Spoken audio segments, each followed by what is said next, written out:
together. Come on, if you're really grateful for what God has done in your life, put your hands together.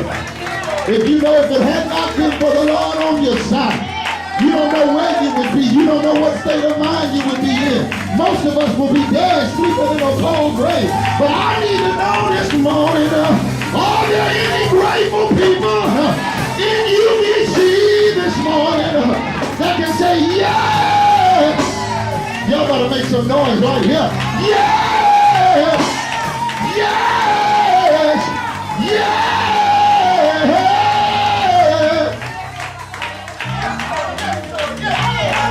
Lord, I'm grateful. You brought me through so much. I'm grateful.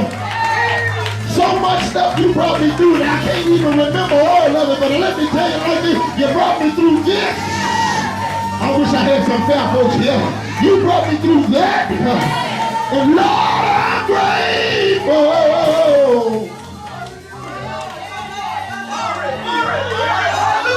I'm trying to see what the house is this morning.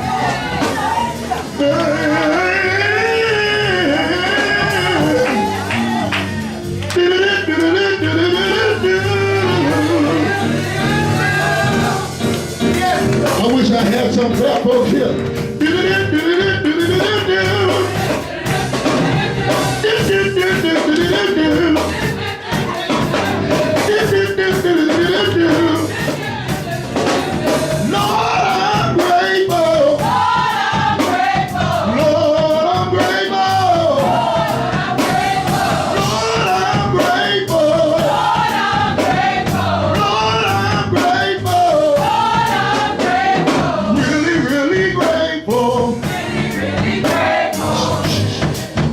It's time to go.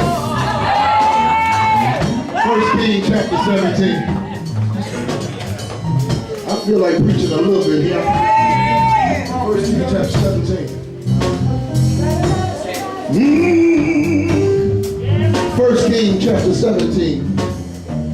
This is part 2. Amen.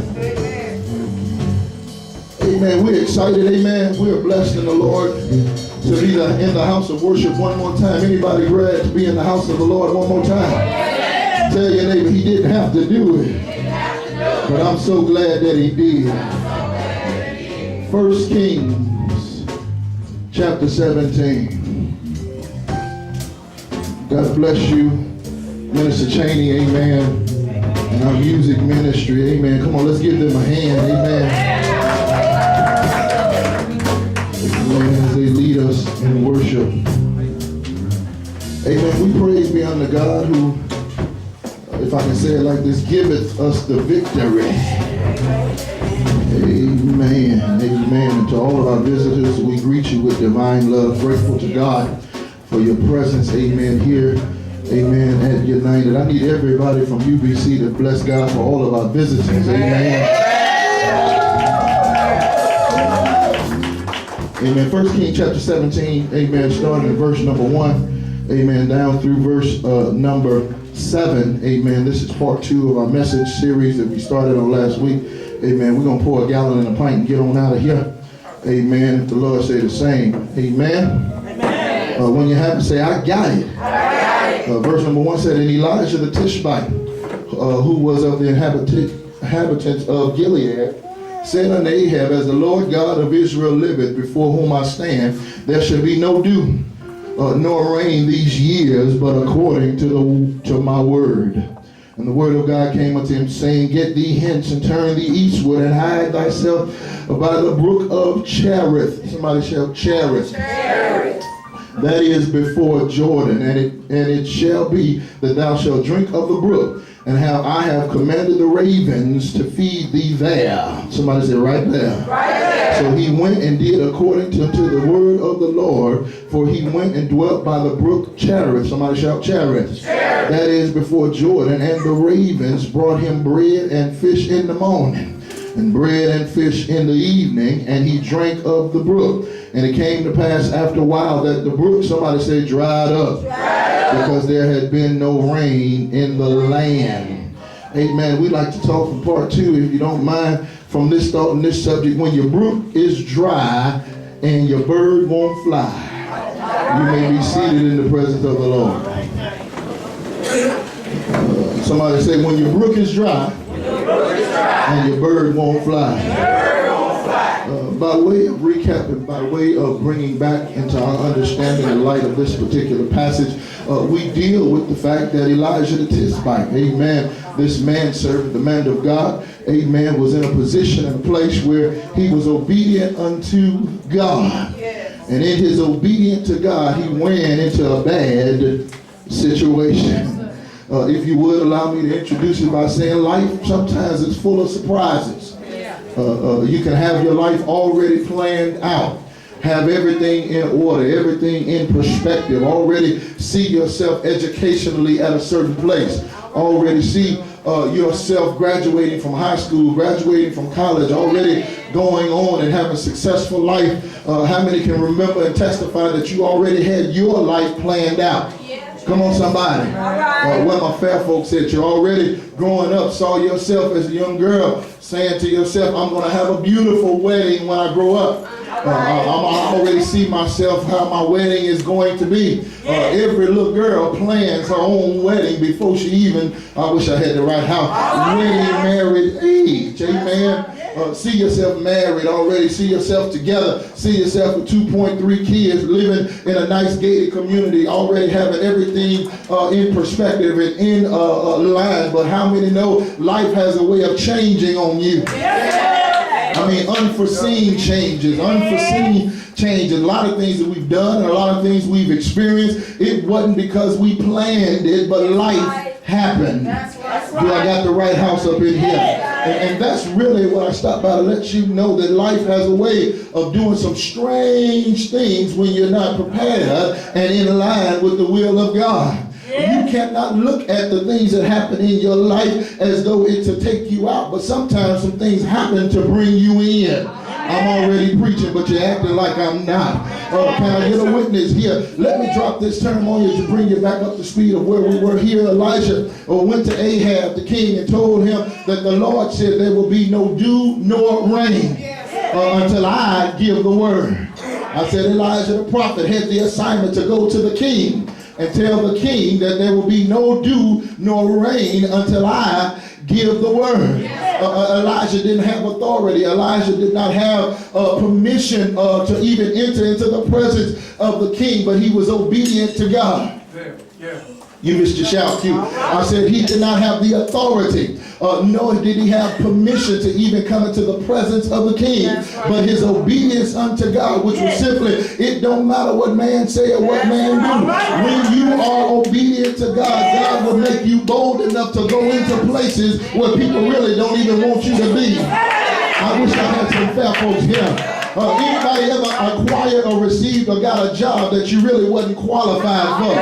Anybody know how it feels to be in a situation where, based on who you are and where you came from, people didn't think you was going to make it, but God opened up a door out of nowhere. I don't care how many times, let me feel myself here now. I don't care how many times people tell you what you can't. When God's on your side, you can. I put it on Facebook this week, and let me share with you that don't know. People say favor ain't fair, but favor is fair for the faithful. Shout back at your boy. Tell your neighbor, favor is fair for the faithful. In other words, when you're faithful to God, favor just gonna make some stuff happen. When you're faithful to God, things just start to happen regardless of what they think. They tried to put you at the back of the bus, but baby, I can sit down like Rosa at the front because favor is fair to the faithful. I feel like preaching a little bit here. Give your neighbor a high five and say, I got favor on me. They trying to stop me, but I got favor on me. They trying to hold me back, but I got favor on me. Doors are going to open up because I got favor on me. I'm faithful to God. I've been praying and I've been fasting. I've been trusting God, and it's going to work out in my favor. Come on, Bishop. Sit down. I felt old school preacher right there. I was about ready to snap right there. All right now. Yes, sir. Let him use you. He was steadfast and faithful to God. Yes, sir. The Bible said in verse number 2, and the word of the Lord came unto him, saying, get thee hence and turn thee eastward and hide thyself by the brook of Cherith. When he was to give the word to Ahab and tell him would be no dew nor no rain, the Bible teaches us to understand that he was still in the land. Don't miss that, Brother Kirsch, because what the Lord was going to do in that land because of what Elijah said was going to affect Elijah as well. But God provided for him a way of escape. I wish I had the right house here. First thing you got to understand in this situation is God's providential appointment. Somebody shout providential appointment. In other words, God has a way of providing certain appointments for you that you cannot avoid, but you sure enough got to keep. There's a providential appointment. You didn't want things to happen, but God divinely already prepared for it to happen at the time that it happened. I wish I had some fat folks up in here. When God is in the business of blessing, he don't have to ask your permission or get your approval to do what he wants to do. If he wants to detour your life, he can do just what he wanted to do. I shared with you last week that through this lesson, God allowed Elijah to go through a detour. He wasn't planning on going up to talk to Ahab, but that's what the Lord had for him. You don't see me preaching here. I said some people can have their lives all planned out, all lined up, and God will send you on a detour. You didn't plan on getting sick. You didn't plan on getting lupus. You didn't plan on getting cancer. You didn't plan on loved ones dying. You didn't plan on things happening like they happened, but God allowed it to happen. Somebody shout, that's a detour. You hadn't planned on, I wish I had some fat folks in the church tonight. Certain things to happen in your life. You didn't plan to drop out of school, but it was a detour. You had all intents and purposes to finish school at the age that you wanted to finish school, but you hit a detour called life and bills.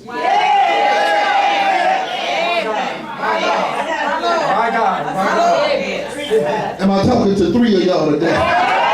Somebody shout a detour. And then sometimes, mama, when you hit these detours will lead you into some dead ends. And that's what Elijah had, Randall. That's what Elijah had. What did he have? He ran into a dead end because the Bible said that when he went to Ahab and told Ahab what he needed to do, he wasn't planning on it, but that was the detour God had for him. Then he told him to go down to the book of Cherith. Somebody shout Cherith. And he said, when you get down there, when you get there, you don't hear me. He said, I will feed you. I will give you what you need there. See, you wanted it to be over here, but he sent you there. You wanted to live here, but he moved you there. You wanted to be in the relationship over here, but now he got you over there. And you don't see the prosperity of it. You don't see the open door of it. You don't see the visibility of it. But right there is where he wants to bless you. I ain't got no fair folks in here.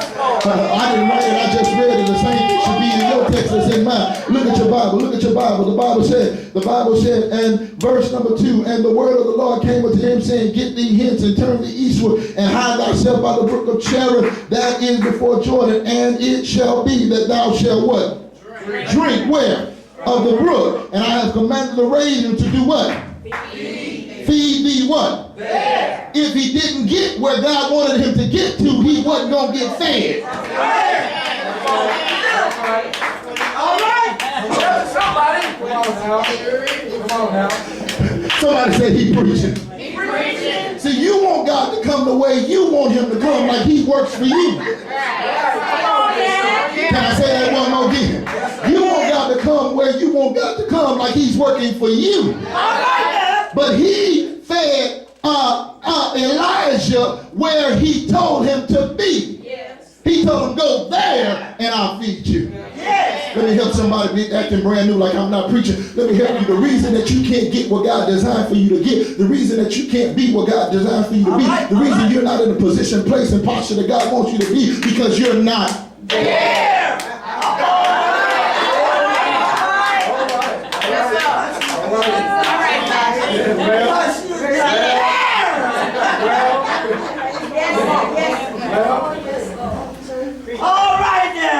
You're not there.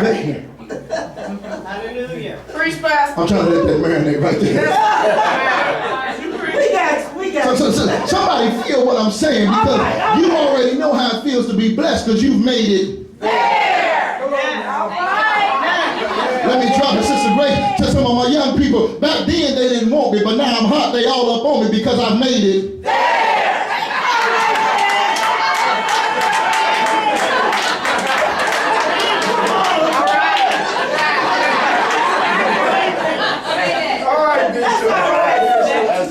Things was going a certain way, Sister Tracy, when I was here, but now that I've made it there, I got it going on.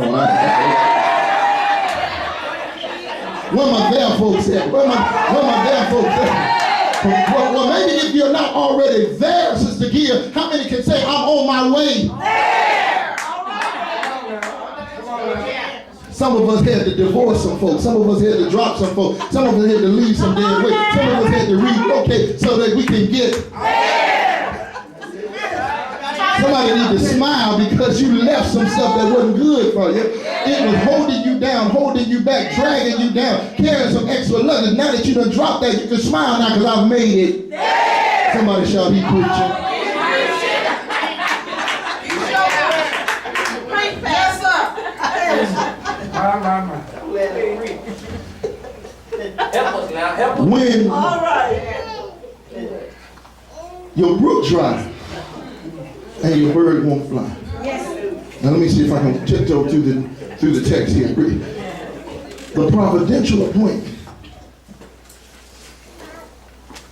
The authorized and assigned appointment by God himself took him to a place that was feeding him, that was nourishing him. Yes, yes.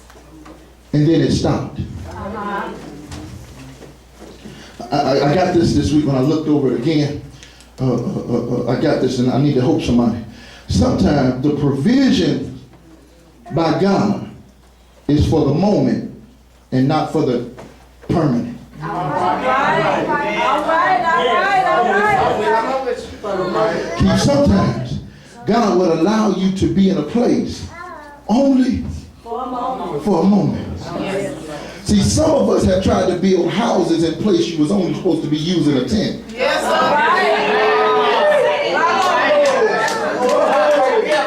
That's some good stuff, man.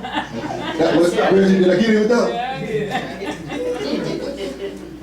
What you mean, Pastor?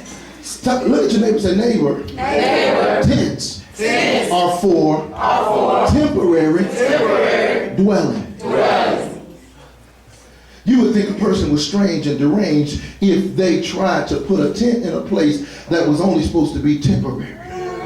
You go out in camping, you pull up a tent, you're only going to be there for a little while. You're not to live there.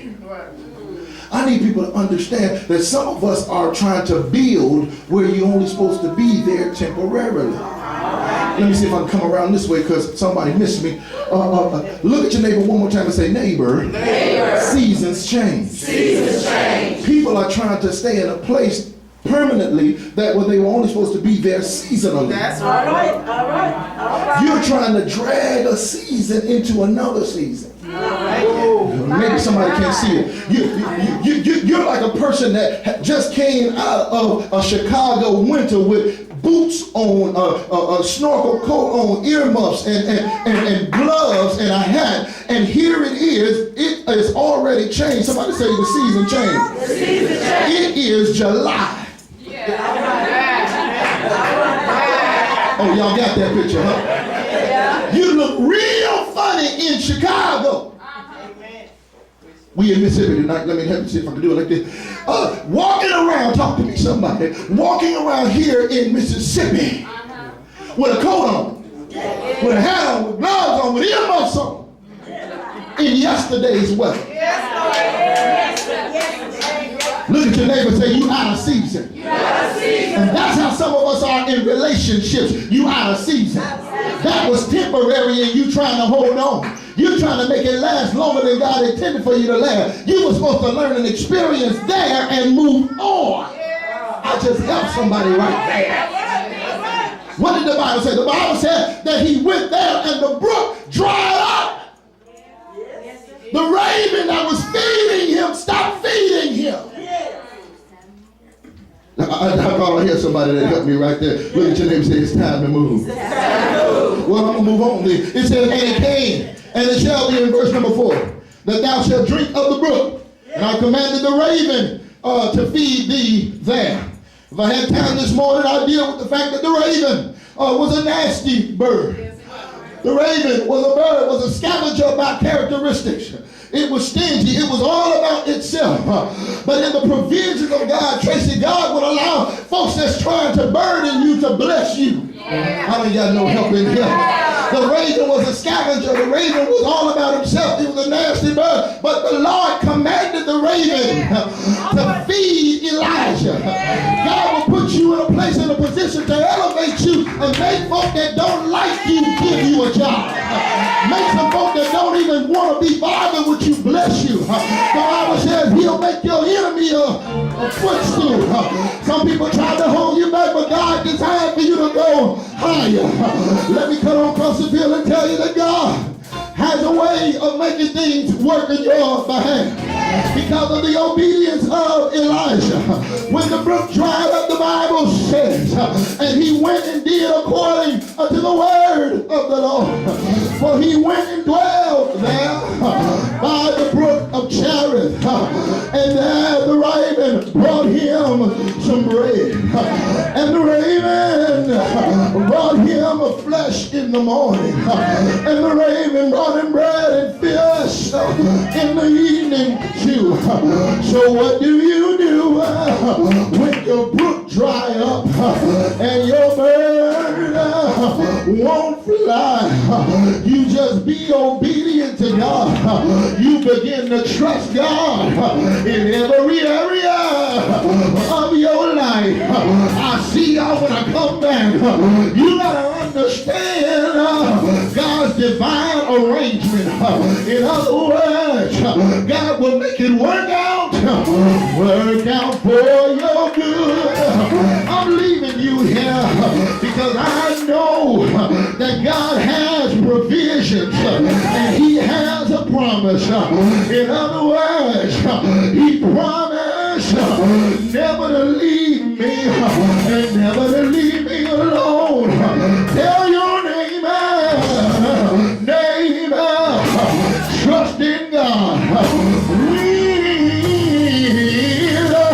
It seems like you can't see your way. Trust in God. When it looks like everything is against you, trust in God.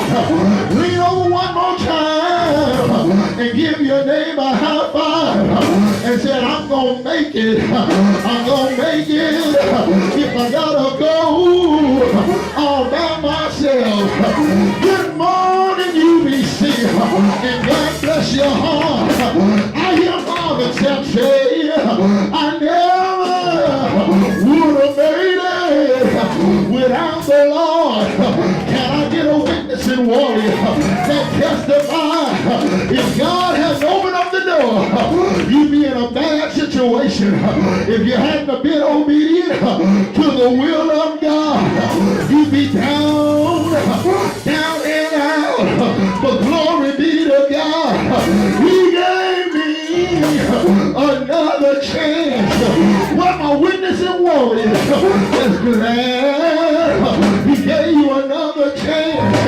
He should have killed you in the stuff you were in, but he woke you up this morning. He should have allowed you to be in a bad predicament, but he woke you up this morning. He could have cut off your breath last night, but he woke you up this morning. You could have been still in the bed and couldn't have activities, but he woke you up this morning. I need to find somebody in United Church this morning that trusts God enough to say, Lord, I'm going all the way. I'm going all the way. I may have to cry sometimes, but I'm going all the way. I may have folk talk about me, but I'm going all the way. I may have to be by myself, but I love the Lord. He heard my y'all. And God bless your heart. Why are you glad, Phillips? One Friday. I said Friday.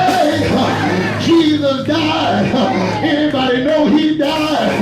But that's not how the story ends. 3 days later, hey, he got up with all power in his hands. When your brook dry up and your bird won't fly, God will make a way out of no way. Won't he do it? Won't he do it? Won't he do it? Won't he do it? Will you help me close by telling your neighbor, I believe it's working out for my good. Oh, that neighbor didn't believe you. Tell another neighbor, I believe it's working out for my good. I'm going to another level. I'm moving to the place in God where the wicked, the seeks for trouble, joy, oh joy. Somebody shout joy, joy, joy, joy.